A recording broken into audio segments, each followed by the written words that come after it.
અમૃતસરમાં શરૂઆત હીટ વેવની ચેતવણીથી।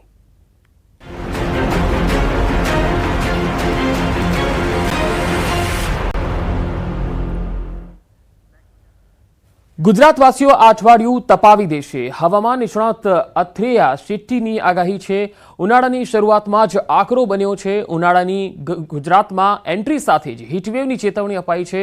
ઋતુનો પહેલો ગરમ સમય આ અઠવાડિયામાં આવશે। દક્ષિણ ગુજરાત અને સૌરાષ્ટ્રમાં હીટવેવની આગાહી છે। 24 થી 28 ફેબ્રુઆરીએ હીટવેવની આગાહી અપાઈ છે। દક્ષિણ મધ્ય ગુજરાત સૌરાષ્ટ્રમાં પારો ઉચકાશે। આ વિસ્તારોમાં અઠવાડિયાના મધ્ય સુધીમાં ગરમી 40 થી 41 ડિગ્રી સેલ્સિયસની આસપાસ જોવા મળશે। સુરતની આસપાસ કેટલાક સ્થળોમાં 42 ડિગ્રી જેટલો પારો જઈ શકે છે। રાજ્યના મોટા ભાગના વિસ્તારોમાં તાપમાન 37 થી 38 ડિગ્રી સેલ્સિયસ રહેવાની સંભાવના છે। આ ગરમી લાંબો સમય ટકશે નહીં, કારણ કે નજીક આવી રહેલ વેસ્ટર્ન ડિસ્ટર્બન્સ કોલ્ડ ફ્રન્ટ ગુરુવાર સુધીમાં ગરમીને પૂર્વ તરફ દૂર કરશે। શુક્રવાર સુધીમાં ફ્રન્ટ સાફ થતા માર્ચની શરૂઆતમાં તાપમાન સામાન્ય થઈ જશે।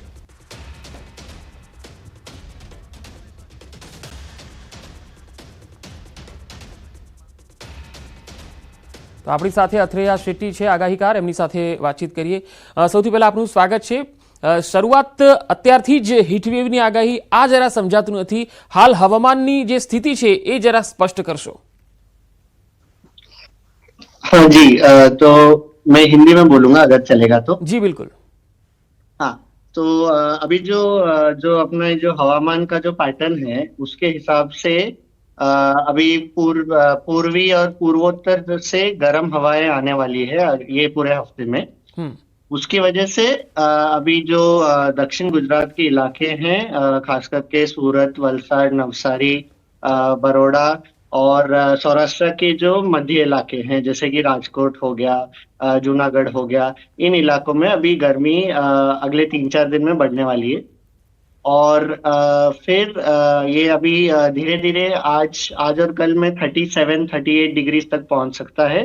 और खास करके ये जो गर्मी है ये बुधवार और गुरुवार को सबसे ज्यादा रहेगी, जब ये 39 या 40 डिग्री तक भी पहुंच सकता है। दक्षिण गुजरात के कुछ इलाके में ये 40 के ऊपर भी पारा जा सकता है। जी अत्रेया जी, खास करके फरवरी का जो पूरा महीना होता है वो ठंड का होता है, ठंड एंड तक होती है, लेकिन इस बार ऐसा क्या है कि गर्मी थोड़ी जल्दी दिखने को मिल रही है और अभी से जो तापमान का पारा है वो 37 या 38 तक पहुंच गया है। जी, सो खास करके क्या होता है, जैसे अभी देखिए पिछले कुछ सालों में वैसे भी ठंड जल्दी जल्दी खत्म होती जाती रहती है, लेकिन जो ये साल क्या है कि जो उत्तर भारत में जो पश्चिमी विक्षोभ आते हैं, यानी जिसे वेस्टर्न डिस्टर्बेंस बोलते हैं, ये अभी पिछले 1 महीने से बहुत कम आ रहे हैं, जिनकी वजह से जो ठंडी हवाएं हैं जो गुजरात को ठंड लाती हैं, वो ठंडी हवाएं उतनी नहीं आ रही है नीचे उत्तर भारत से। तो इसके कारण जो मध्य भारत में ऑलरेडी जो गर्मी बनी है, जो खास करके महाराष्ट्र में गर्मी बनी है, मुंबई में अभी पिछले 3 दिन से 37 डिग्री पहुंच रहा है पारा। तो ये जो गर्मी बनी है यही गर्मी अभी ऊपर गुजरात की तरफ भी जा रहा है, क्योंकि उत्तर की हवाएं नहीं है। तो ये जो गर्मी है ये दक्षिण पूर्वी दिशा से ये गर्मी गुजरात की तरफ जा रही है, इसलिए ये साल गर्मी अभी फरवरी के अंत में ही बढ़ने चालू हुई है। जी अत्रेया जी, क्या इस बार आप कोई ऐसा उलटफेर देख रहे हैं हवामान में कि मार्च महीने में अगर बारिश की भी कोई संभावना आप देख पा रहे हो? तो अभी गुजरात के लिए मार्च में ऐसे बारिश की खास कोई संभावना नहीं दिख रही है, लेकिन इस साल सामान्य से अधिक ऐसा थोड़ा चांस है कि मार्च में 1-8 दिन के लिए शायद कभी ऐसी जो हल्की फुल्की बारिश भी हो सकती है, लेकिन उसमें अभी एग्जैक्टली कौन से दिनों में होगा और मार्च के कौन से सप्ताह में होगा वो कहने के लिए अभी थोड़ी जल्दी है। जी अत्रेया जी, जैसे हमने पिछले साल देखा था कि गर्मी में तापमान अहमदाबाद हो या अन्य शहर हो 48 तक देखा गया था, तो क्या इस बार भी इसी तरह से तापमान दिखेगा या उससे भी ज्यादा हो सकता है? तो मेरे अनुमान के हिसाब से ये साल खास करके ये जो मार्च अप्रैल मई की गर्मी के जो महीने होते हैं उसमें गुजरात में पिछले साल जितनी ज्यादा तापमान मेरे हिसाब से नहीं रहने वाली है। हाँ, गर्मी तो रहेगी, लेकिन जो पिछले साल की बहुत ज्यादा हीटवेव की जो स्थिति पहुंच चुकी थी खास करके अप्रैल में मई में, तो उतनी ज्यादा गर्मी ये साल मुझे मेरे हिसाब से नहीं नजर आएगी। यानी कि 40 के आसपास पारा जा सकता है कुछ दिन, खास करके अप्रैल में। लेकिन फिर वो जो पिछली बार जितनी कंटिन्यूस गर्मी जो थी, और जो बहुत बहुत ज्यादा ही ऊंचा पारा जा रहा था, उतना इस साल मेरे हिसाब से नहीं जाने वाला। बिल्कुल। अगर हम किसानों के लिहाज से अगर देखें तो क्या ये गर्मी जी। है वो उनके लिए अच्छी से फायदेमंद साबित होगी या कुछ कुछ विषम परिस्थितियां उनको भी चिंता बढ़ा सकती है? तो अभी देखिए, इतनी जो अभी ये जो गर्मी है, फिर भी फरवरी के लिए ये गर्मी साधारण नहीं है, क्योंकि फरवरी की जो तापमान है गुजरात की, खास करके दक्षिण गुजरात और सौराष्ट्र की, उसकी तापमान 30 या 32 के आसपास तक ही जानी चाहिए। तो ये क्योंकि अभी जो गर्मी आएगी ये थोड़ी अनसीजनल गर्मी रहेगी, तो उसके कारण अभी खास करके जो खेती में जो ऑलरेडी जो सारे लगाए हैं पौधों को, उनको थोड़ा ज्यादा ध्यान देना पड़ेगा। और जो खासकर की जो मिट्टी है उसमें थोड़ी नमी और पानी बनाए रखनी पड़ेगी, नहीं तो फिर खेती को भी नुकसान पहुंच पहुंच सकती है गर्मी में। अच्छा, अगर 28 फरवरी तक हम देखें तो गुजरात में कितना तापमान देखने को मिल सकता है? तो इस ये जो गर्मी की जो अभी हीट वेव है, ये ज्यादातर के दक्षिण गुजरात और सौराष्ट्र में ही देखने मिलेगा। उत्तर गुजरात और कच्छ के इलाकों में उतनी गर्मी नहीं जाने वाली है। तो अभी आज अगर हम देखें, आज और कल में तापमान 37 तक जा सकता है, शायद कुछ इलाकों में 38 भी पहुंच जाए। लेकिन अहमदाबाद के उधर और गांधीनगर के आसपास के इलाके, वहां पे तापमान 38 के ऊपर जाने की उम्मीद नहीं है ये पूरे हफ्ते में। और जो सबसे ज्यादा तापमान है वो वडोदरा के नीचे, यानी कि जो डांग, दाहोद, सूरत, वलसाड, नवसारी, इन इलाकों में 40 पहुंच सकती है, खास करके बुधवार को। और राजकोट के भी मध्य मध्य और दक्षिण इलाके, जूनागढ़, जामनगर हो, उधर उनके आसपास भी 39 या 40 डिग्रीज तक तापमान पहुंच सकता है। જી, શુક્રિયા જાણકારી દેने के लिए। તો આ હતા અથ્રેયા શેટ્ટી કે જેઓ આગાહી કરી રહ્યા છે કે 28 ફેબ્રુઆરી સુધીમાં તાપમાન ગુજરાતના અનેક શહેરોમાં 40 ડિગ્રી સુધી જઈ શકે છે, 38થી 40 ડિગ્રીની આસપાસ રહી શકે છે। ગરમી ચોક્કસથી આ મહિનામાં એટલી નથી હોતી, પરંતુ આ વીકની અંદર ગરમી ચોક્કસ જોવા મળશે।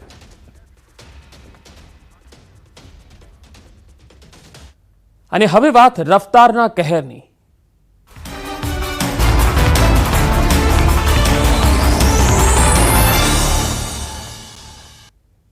સુરતના લસકાણામાં અકસ્માતમાં 3ના મૃત્યુ થયા। પૂર ઝડપે દોડતી કારે 2 બાઇક ચાલકને ટક્કર મારી। કાર રોડ પરથી બીઆરટીએસ રૂટમાં ઘૂસી અને પલટી મારી ગઈ, જેમાં મહિલા સહિત 3 ઘાયલ થયા। 3 ઘાયલના સારવાર દરમિયાન મૃત્યુ થયા છે। માહિતી પ્રમાણે 32 વર્ષીય રાજેશ મનસુખભાઈ ગજેરા, શોભનાબેન મનસુખભાઈ ગજેરા અને 48 વર્ષીય મહેશભાઈ નાનજીભાઈ લાઠિયાનું મૃત્યુ થયું છે। આ બનાવ બાદ પોલીસે સીસીટીવીના આધારે કાર ચાલકની ધરપકડ કરી લીધી છે। કાર ચાલક અર્જુન વિરાણીની ધરપકડ કરાઈ છે। અકસ્માતમાં 3 લોકોના મોત થયા છે।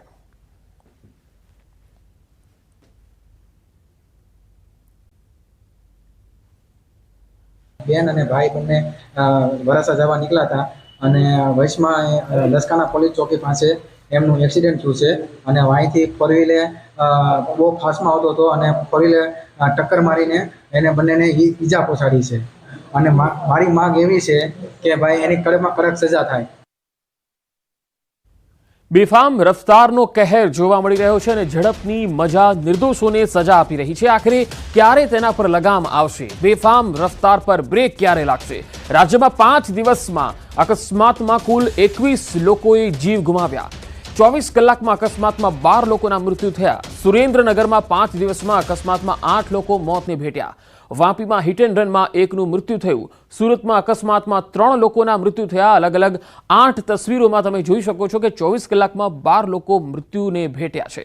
સુરેન્દ્રનગર, વાપી, સુરત, કચ્છ, ગાંધીનગર, બોટાદ, આ તમામ વિસ્તારોથી આ અકસ્માતના બનાવો સામે આવ્યા છે। આ બેફામ રફતારનો કહેર છે, આખરે તેના પર બ્રેક લાગવી ખૂબ જરૂરી છે।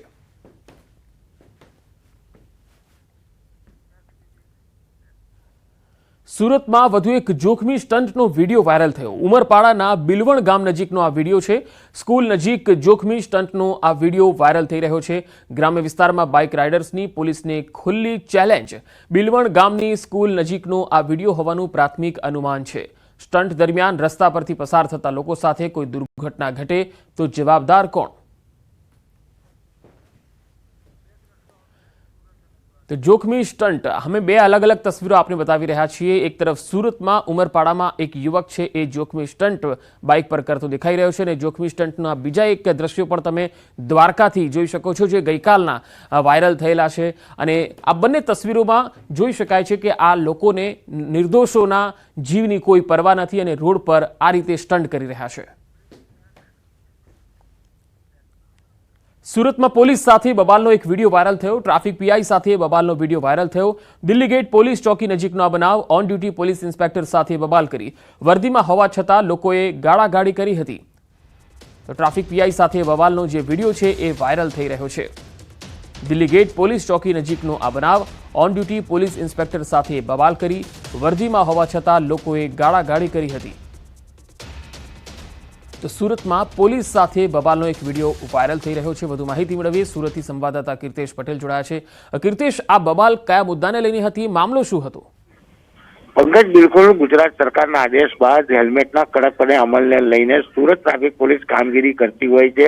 રાત્રિ દરમિયાન પણ આ કામગીરી ચાલતી હોય છે. ત્યારે સુરતનો સ્ટેશન વિસ્તાર ભરચક વિસ્તાર છે. ત્યાં આગળ હેલ્મેટને લઈને એક વ્યક્તિને અટકાવતાની સાથે તે અને તેના નાગરિકો પોલીસ ઉપર હાવી થવા માટે તૂટી પડ્યા હતા. અને ઓન ડ્યુટી પોલીસ પીઆઈ અધિકારી છે તેની સાથે ગેરવર્તણૂક કરવા સાથે ગંદી અશ્લીલ ગાળો આપવામાં આવી હતી. અને કહી શકાય છે કે આ અધિકારી દારૂ પીધેલા હોવાના આક્ષેપો કરી હંગામો કરવામાં આવ્યો હતો. જોકે સમગ્ર ઘટનાના વિડીયો હવે સોશિયલ મીડિયા પર વાયરલ થયા છે. ત્યારે ચોક્કસપણે કહી શકાય કે 500 રૂપિયાનો દંડ ન ભરવો પડે તેને લઈને આ સામાજિક તત્વો દ્વારા પોલીસ ઉપર કહી શકાય કે અભદ્ર ભાષા સાથે આક્ષેપો કરવામાં આવ્યા હતા. અને આવી ઘટનાઓ શહેરમાં છેલ્લા કેટલાક દિવસથી સતત સામે આવી રહી છે. જી કીર્તેશ, આભાર માહિતી આપવા માટે.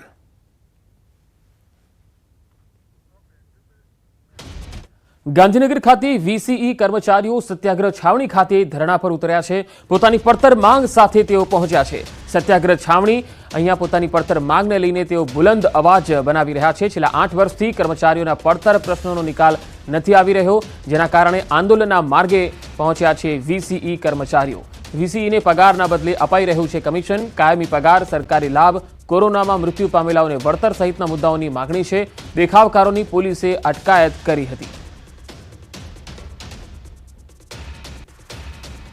વીસીના કર્મચારીઓ જે છે તે ગાંધીનગરના સત્યાગ્રહ છાવણી ખાતે એકઠા થયા છે. આપ દ્રશ્યો જોઈ રહ્યા છો કે ગુજરાત રાજ્ય પંચાયત કોમ્પ્યુટર શાસિત ઓપરેટર મંડળ દ્વારા આ જે પડતર માંગણીઓ જે છે તેને લઈને પોસ્ટર બેનરો સાથે તમામ રાજ્યમાં કામ કરતા જે છે વીસી કર્મચારીઓ જે છે તે મોટી સંખ્યાની અંદર સત્યાગ્રહ છાવણી સાથે એકત્ર થયા છે. હાથમાં પોસ્ટર બેનર જે છે તે જોવા મળી રહ્યા છે. કઈ મુખ્ય માંગણી છે અને કયા મુદ્દે વિરોધ પ્રદર્શન કરી રહ્યા છે તે અંતર્ગત વાત કરીશું. કયા મુખ્ય મુદ્દાઓ જે છે અને કયા મુખ્ય મુદ્દાઓને લઈને તમે વિરોધ કરી રહ્યા છો? જે યોજના હેઠળ તમામ ગ્રામ પંચાયતની અંદર વિષયોના કમિશન બેઝ ઉપર સરકારી ભરતીના નિયમો મુજબ પરીક્ષા લઈને ભરતી કરવામાં આવ્યું છે. ટીડીઓ સાહેબ દ્વારા ડીડીઓ સાહેબને સહીથી વિષયોના ઓર્ડર આપવામાં આવ્યા, પરંતુ સરકાર દ્વારા કમિશન પ્રથા બાબતે કોઈ નિરાકરણ કરવાનું લાવવામાં નથી આવ્યું. 18 વર્ષનો સમય થવા આવ્યો પણ વિષયોના કમિશન કોઈ ના વધ્યું, કે ના કોઈ લાભ આપવા બાબતે કોઈ નિર્ણય સરકારે લીધો, કે ના પગાર ધોરણ આપવા બાબતે સરકારે નિરાકરણ કર્યું, જેથી અમારા આંદોલન કરવાની ફરજ પડી. અમારા પ્રશ્નનું જો નિરાકરણ આવતું નથી તો આગામી સમયમાં અમે ગ્રામ પંચાયત લેવલે સંપૂર્ણ કામગીરીનો બહિષ્કાર કરવા જઈ રહ્યા છીએ. 14,000 વીસીઓને ઓપરેટરને અમે ગ્રામ પંચાયતમાં બેઠા કોઈ પણ કામગીરી ન કરવાની અમે એમને સૂચના આપશું.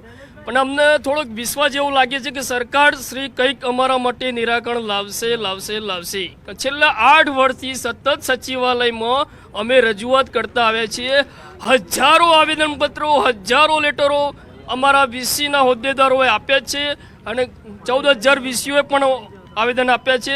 તો વારંવાર બાંયધરી આપવામાં આવે છે પરંતુ પ્રશ્નો જે છે તેનું નિરાકરણ નથી આવતું. અને તેને લઈને ફરી એકવાર તમામ લોકો જે ગાંધીનગર ખાતે એકઠા થયા છે ને પોતાની માંગ સાથે અડગ હોય તે પ્રકારની બાબતો સામે આવી રહી છે. પંકજ મકવાણા સાથે ગૌતમ શ્રીમાળી, ન્યૂઝ 18 ગુજરાતી, ગાંધીનગર. રાજકોટમાં ઇન્સ્ટાગ્રામમાં જાણીતી યુવતી રાધિકા ધામેચાના આપઘાત કેસમાં તપાસ શરૂ થઈ છે.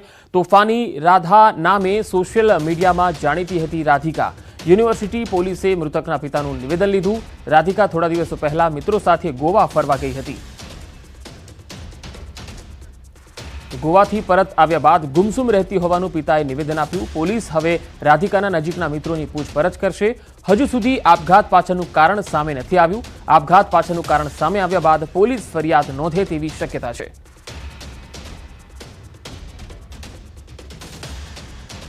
રાધિકા ધામેચાના પિતાએનું પોલીસે નિવેદન લીધું છે. કારણ હજુ ચોક્કસ સામે આવ્યું નથી. કારણ સામે આવ્યા બાદ પોલીસ ફરિયાદ નોંધી શકે છે.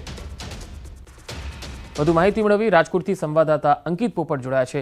અંકિત, રાધિકાને આખા મામલાને લઈને હવે તપાસ કઈ દિશામાં ચાલી રહી છે? ચોક્કસ પંકજ, ખાસ કરીને વાત કરવામાં આવે તો જે પ્રમાણે 2 દિવસ પૂર્વે જે રાધિકા ધામેચા ઉર્ફે જે તોફાની રાધિકા કે જે સોશિયલ મીડિયા ઇન્ફ્લુએન્સર હતી, તેને પોતાના ઘરે ગળાફાંસો ખાઈ આપઘાત કરી લીધો હતો ને આપઘાત કરતા પૂર્વે પોતાના પિતાને ફોન કર્યો હતો ને કહ્યું હતું કે હું જાઉં છું. ને ત્યારબાદ તેના પિતા છે કે જે રાધિકાના ઘરે પહોંચ્યા હતા, પરંતુ ઘરે પહોંચેલી પોતાની પુત્રીને ગળાફાંસો ખાધેલી હાલતમાં જોઈ હતી અને બનાવ સંદર્ભે રાજકોટ શહેર પોલીસ દ્વારા તપાસ છે તે હાથ ધરવામાં આવી છે. સાથોસાથ રાધિકાનો જે CDR છે તે પણ કઢાવવામાં આવ્યો છે. પોલીસની પ્રાથમિક તપાસમાં ખાસ કરીને જે નિવેદન નોંધવામાં આવ્યું છે રાધિકા ધામેચાના પિતાનું, અત્યારે તેના પિતાએ કહ્યું હતું કે થોડાક દિવસ પૂર્વે રાધિકા ધામેચા પોતાના એક મિત્રની સાથે ગોવા ગઈ હતી અને ત્યારબાદથી તે આ પ્રમાણે ગુમસુમ રહેતી હોવાની વાત છે તે વ્યક્ત કરી હતી. ત્યારે પોલીસ દ્વારા રાધિકા જે યુવક સાથે ગોવા ગઈ હતી તેની પણ હાલ અત્યારે પોલીસ દ્વારા પૂછપરછ છે તે કરવામાં આવશે. તેનું પણ નિવેદન છે તે નોંધવામાં આવશે. ત્યારે સમગ્ર મામલે પોલીસની પ્રાથમિક તપાસ પૂર્ણ થયા બાદ જે આપઘાતનું કારણ સામે આવશે ત્યારબાદ પોલીસ દ્વારા આત્મહત્યાના દુષ્પ્રેરણની કલમ હેઠળ ગુનો નોંધવામાં આવી શકે તેમ છે. જી અંકિત, આભાર માહિતી આપવા માટે.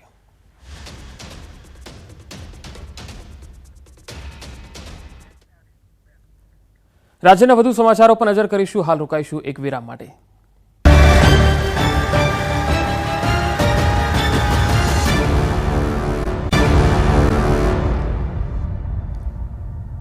બ્રેક બાદ વડોદરાથી આવી રહ્યા છે મહત્વપૂર્ણ સમાચાર. વડોદરાના સાવલી તાલુકાના મોકસી ગામે ડ્રગ્સની ફેક્ટરી પકડાયા બાદ ખુલાસાઓ થઈ રહ્યા છે. પતરાનો શેડ બનાવી આરોપીઓ કરતા હતા MD ડ્રગ્સનું ઉત્પાદન. પોલીસે બાતમીના આધારે રેડ કરી 3 કિલોથી વધુ 3.37 કરોડની કિંમતનું ડ્રગ્સ ઝડપી પાડ્યું હતું. આ ડ્રગ્સ બનાવવાની મશીનરી અને રો મટીરીયલનો જથ્થો પણ ઝડપાયો હતો.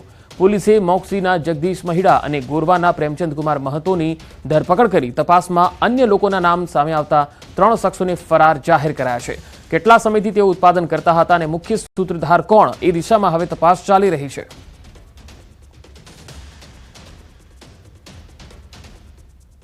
વાયરલ વિડીયો અંગે સેન્ટ્રલ જેલનો ખુલાસો. અમદાવાદ જેલનો વિડીયો ન હોવાનો ખુલાસો. જેલના નામથી 2 વિડીયો વાયરલ કરવામાં આવેલા હતા. સાબરમતી જેલમાં આરામના નામથી વિડીયો વાયરલ કરવામાં આવ્યો હતો. જેલ સત્તાધીશોએ વિડીયો સાબરમતી સેન્ટ્રલ જેલનો નહીં હોવાનો ખુલાસો કર્યો છે. વિડીયોમાં બેરેકમાં ગાદલા પર સૂતા કેદીઓ આરામ ફરમાવતા દેખાયા. અન્ય વિડીયો જેલમાં મુલાકાત રૂમનો સોશિયલ મીડિયામાં વાયરલ થઈ રહ્યો છે. અમદાવાદ સાબરમતી જેલના અધિકારીએ વિડીયો અમદાવાદ જેલનો નહીં હોવાનો ખુલાસો કર્યો છે.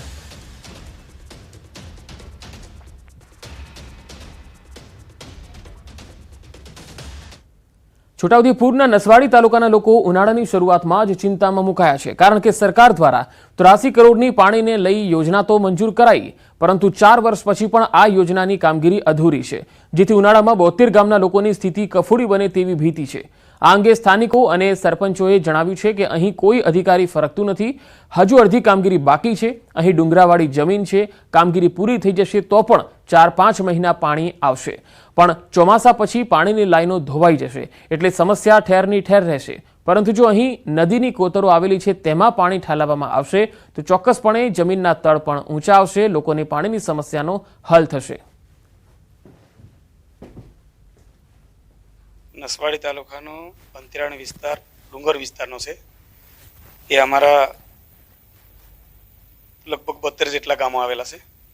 એમાં પાણી પુરવઠા પ્રોજેક્ટ દ્વારા 82 કરોડના ખર્ચે ગ્રાન્ટ પણ આપી છે. કામ પણ ચાલુ છે, પરંતુ કામ પૂર્ણ ના 4 વર્ષથી કામ કરતા પૂર્ણ ના હોવાથી અને અમુક ફળિયાને જોડતા પાઇપલાઇનો પણ બાકી છે. આ વિસ્તાર અને પરિસ્થિતિને આધારે આ વિસ્તારની અંદર આ પાઇપલાઇનની યોજના લગભગ શક્યતા નથી. કેમ કે આ વિસ્તાર પહાડી એરિયા છે, આ યોજનાની અંદર પાઇપલાઇન ચાલુ બી થશે, 3-4 મહિના ચાલશે બી ખરું, પણ વરસાદ આવશે ધોવાણથી આ પાઇપલાઇન તૂટી જવાની છે. જે તે નદી કોતરને ની અંદર પાણી નાખીને આપે અને એક નદી કોતરમાં પાણી જાય અને બોરના તળ ઉપર આવે તો લોકોનો કદાચ સરકારમાં પાણીની બૂમ ઓછી થાય.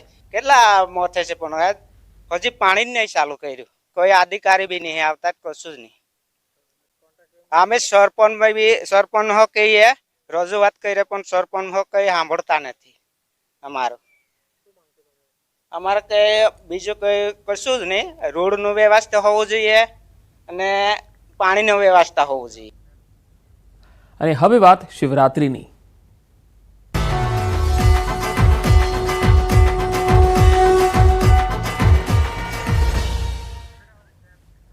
મહાશિવરાત્રિની સોમનાથમાં મહાતૈયારીઓ થઈ રહી છે. સોમનાથમાં પ્રાર્થના, પૂજા, પુણ્ય અને પ્રસાદનું અભૂતપૂર્વ આયોજન કરાયું છે. મહાશિવરાત્રી એટલે કે 26 ફેબ્રુઆરીએ સવારે 4 વાગ્યાથી સતત 42 કલાક ખુલ્લું રહેશે સોમનાથ મંદિર. સવારે 8 કલાકે સોમનાથ સમુદ્ર કિનારે હજારો ભક્તોને પાર્થિવ શિવલિંગ મહાપૂજા કરાવવામાં આવશે. મહાશિવરાત્રી પર ભક્તો 25 રૂપિયામાં કરી શકશે સોમનાથ મહાદેવની બિલ્વ પૂજા. પોસ્ટ મારફત ભસ્મ, રુદ્રાક્ષ અને નમન મોકલાશે.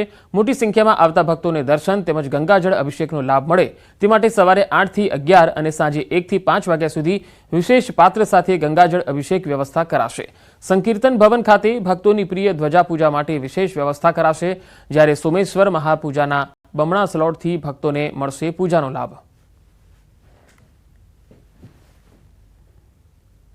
3 દિવસીય મહાશિવરાત્રિ મહોત્સવની ઉજવણી માટે સોમનાથ ટ્રસ્ટ દ્વારા જ્યારે મોટી સંખ્યામાં શ્રદ્ધાળુઓ સોમનાથ દર્શનાર્થે પધારવાની અનુમાન હોય ત્યારે આ મહોત્સવમાં પધારતા શ્રદ્ધાળુઓને સારી વ્યવસ્થા મળે તે માટે ટ્રસ્ટના માનનીય અધ્યક્ષ શ્રી નરેન્દ્ર મોદી સાહેબના માર્ગદર્શન હેઠળ તેમજ ટ્રસ્ટના માનનીય સચિવશ્રીના માર્ગદર્શન હેઠળ વિવિધ સ્તરે પ્લાનિંગ કરી અને સમગ્ર કાર્યક્રમનું આયોજન કરવામાં આવી રહ્યું છે. જૂનાગઢમાં શિવરાત્રીના પાવન પર્વે અનેક સાધુ સંતો શિવ આરાધના કરવા પહોંચ્યા છે. ત્યારે અહીં આવેલા તમામ સાધુઓને દત્તાત્રેય સંસ્થાને કીટ વિતરણ કર્યું. અહીં 5 દિવસ સુધી સાધુ સંતો પોતાની નિયત કરેલી જગ્યા પર તપસ્યા પૂર્ણ કરી શકે તે માટે કીટ આપવામાં આવી. ચા, ખાંડ અને દક્ષિણા રૂપે રોકડ રકમ, શાલ સહિતની જરૂરી ચીજવસ્તુઓ કીટમાં આપવામાં આવી. જે અમારા બધા સાધુ સંતો છે એ ધૂણા ધખાવીને બેઠા છે અને દર વર્ષે ગુરુ દત્તાત્રેય સંસ્થાન દ્વારા અમે દરેક ધૂણાના સાધુને એની રાશન સામગ્રી, દૂધ, ચા, પછી રોજની દક્ષિણા અને ખર્ચો આપીએ છીએ, પૂજા સામગ્રી આપીએ છીએ. તો આ બુલેટિનમાં અત્યારે આટલું જ. નમસ્કાર.